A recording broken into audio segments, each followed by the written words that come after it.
রাজেশ্বরীর রক্ত কেশ।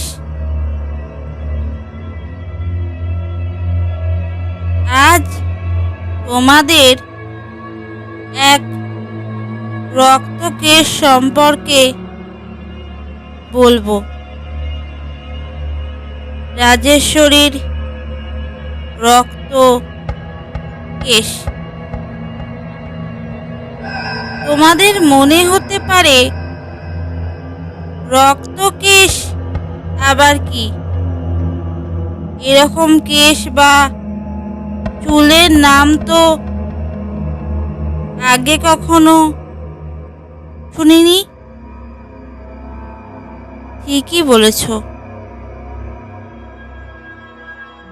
আমি কখনো শুনিনি, কিন্তু নিজের চোখে যা দেখেছি তা অবিশ্বাস করি কিভাবে? রাজেশ্বরীর রক্তকেশ যে দেখে সে কোনোদিন আর স্বাভাবিক জগতে ফিরতে পারে না। অনেকের আবার মৃত্যুও ঘটে। রাজেশ্বরীর রক্তকেশ তার কেশ উড়িয়ে সেই মানুষটির শরীরের রক্ত, লালা, রস যা যা আছে সব শোষণ করে নেয়। ফলে মানুষটির মৃত্যু ঘটে। অনেকের আবার মৃত্যু ঘটে না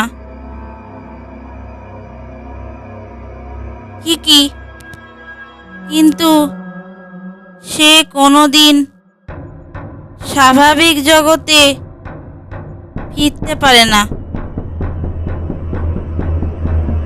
সে স্বাভাবিক থাকে না, সে পাগল হয়ে যায়। আমিও তাকে দেখেছিলাম। আমার মৃত্যু হয়নি বটে, কিন্তু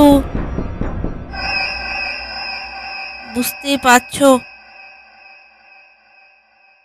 যাক, অনেক তো হলো কেশের কথা। এবার আসি রাজেশ্বরী কিভাবে রক্তকেশে পরিণত হলো সেই ব্যাপারে।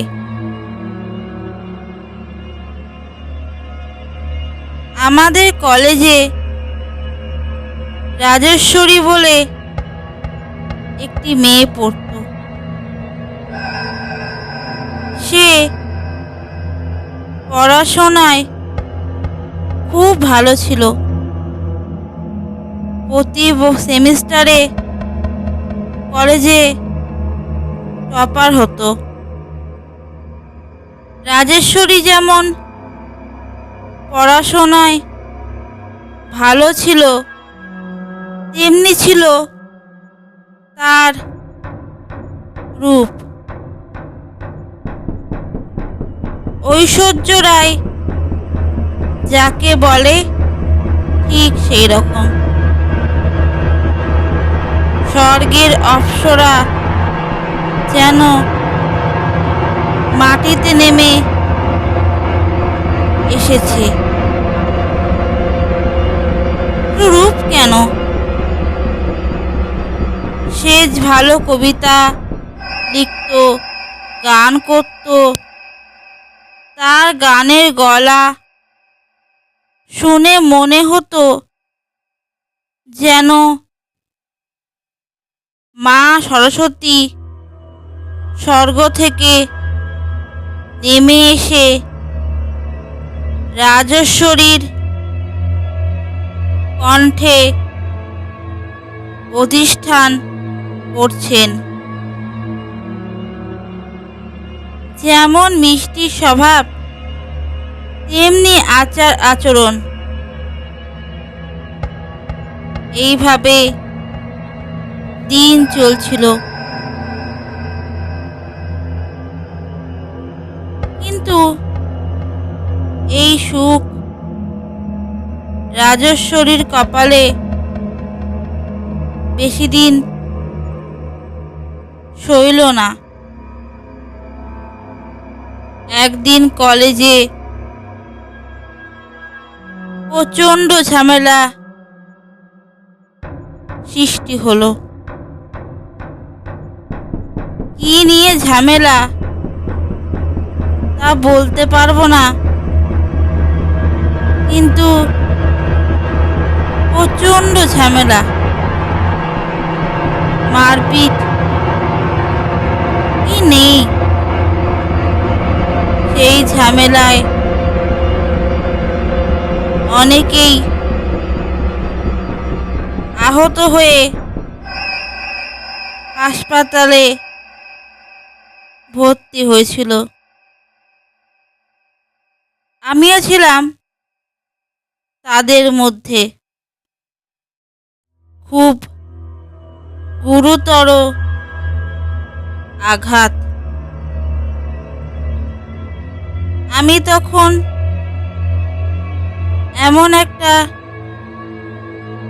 অবস্থায় ছিলাম যে রাজেশ্বরীর কোনো খোঁজ নেওয়ার ক্ষমতা আমার ছিল না। খোঁজটা পেয়েছিলাম 2 সপ্তাহ পরে। ওই ঝামেলায় রাজেশ্বরীর প্রাণঘাতী ঘটেছে। আর মজার ব্যাপার কি জানো, রাজেশ্বরী যখন মারা যায় তখন তার মাথার পিছন দিকে আঘাত লাগে। তারপর থেকে সে রক্তকেশে হয়ে যায়।